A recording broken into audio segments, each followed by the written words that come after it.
50,000 people came to watch the Trojans on Saturday. You had Snoop Dogg, Michael B. Jordan, Jason Sudeikis, who seemingly materializes anytime there's a big women's game. WNBA players like Candace Parker, Jackie Young, Cheryl Miller was among the usual suspects, and a lot of them came to see JuJu Watkins. But man, Hannah Hidalgo, she stole the show. She stole the show, and she's making a strong early case as the best player in women's basketball. And honestly, watching her speed live was a special experience because it gives her this edge on both sides of the floor. She reminds me of Allen Iverson, the way that she creates space with her speed to get to just like this dynamite mid-range jumper. Done that multiple times in this game.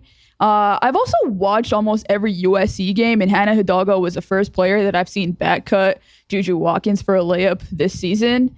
And she's so passionate too. Like every time a play goes Notre Dame's way, a buzzer beater, loose ball, whatever it is, she's like pumping her fist and screaming. And I saw this tweet from Vanche Murdoch that I have to shout out where she says that Hannah Hidalgo is her own hype man. And that is so true. Like every single time it's like she's going for a loose ball, but simultaneously able to jump up onto the floor and like off of the floor and pump her fist faster than anybody else as well. Like there was one in particular, a fight for a loose ball, where she did that, and it totally tracked because I feel like anywhere there's chaos or a 50-50 ball, her speed, her nose for the ball is going to make it likely that she gets her hands on it. She has this crimson fiery hair, which is also just so on the nose, in my opinion. It's like watching a video game character with the physical attributes of her biggest weapon.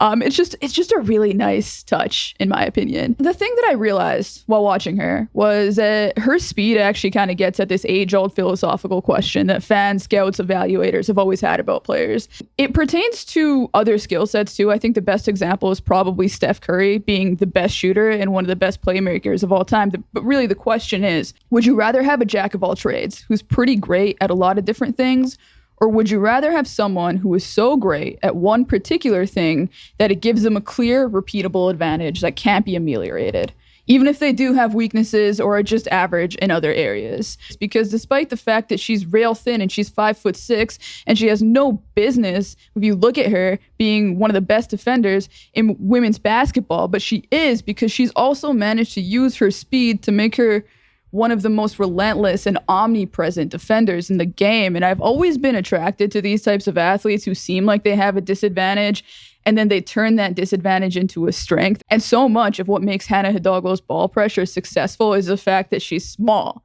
Like she can get underneath and into her opponents without fouling. It's like watching a kid get underneath a fort that they built. And she's also just like, she's got really quick hands. Like she can just swipe the ball away. You know, a lot of dribbles are also basically at eye level with her. Now I feel like I'm kind of over exaggerating her size. It's not like she's that small, but I think you guys get what I'm saying. And on defense, she almost reminds me of a prime Marcus Smart in her ability to recognize the patterns of what her opponents are going to do and her love for playing free safety and gambling. Because on top of all of that, on the ball, she's just such a smart defender off of the ball. And there was a play that really stood out to me where she just from closing out on Talia von Oelhoffen, she got her to travel. There's another one where she gets the steal on Kiki Iriafin, and then JuJu gets blocked from behind by Sonia Citron, who did a fantastic job of shadowing her all game. And the through line of all of these plays, by the way, is Hidalgo just completely ignoring TVO from beyond the arc. It was just a perfect storm. She's so disruptive. And USC had such bad spacing that just that advantage blew up the Trojans' ability to post up Kiki all afternoon. The best look that Kiki got in the post came in the third quarter when Lindsay Gottlieb got the team to get her a touch that forced Hannah Hidalgo to the other side of the court in the opposite corner, which was way too far for her to help. That was the only clean look that she got all night, and it wasn't until the third quarter. All of this added up to a 24-point, 8-assist, 5-steal performance for Hannah Hidalgo. But, you know, we basically have this situation now where Hannah Hidalgo, at 5'6", she has this ability to give backline help that also then allows Notre Dame, that has, you know, a ton of front court injuries right now, to play multi-guard lineups that make them even faster. Look, I still think that Paige Bueckers is the best player in the nation, but Hannah Hidalgo is coming for her. And what a week for Niele Ivey, by the way, who also got to watch her son, Jaden Ivey, hit a game winner over the Raptors, feathering the cap of Toronto's ethical tank, by the way, with the effort and the close loss. Love to see it. Seg for flag, baby. We're in the pooper for Cooper. All of which brings us to JuJu Watkins. But actually, before I get to them, a brief note.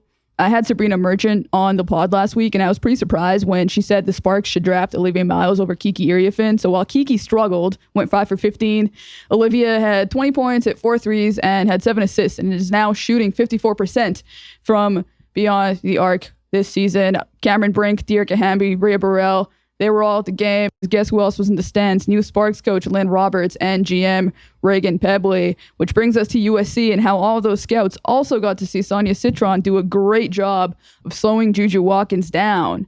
According to friend of the show, Mark Schindler, by the way, who wrote a great story about Notre Dame for the Chicago Tribune, the Irish have the second most WNBA players active on rosters this past season, and at this rate, they are going to have 2 in the lottery in this draft because Sonia Citron is showing why she is a WNBA level defender.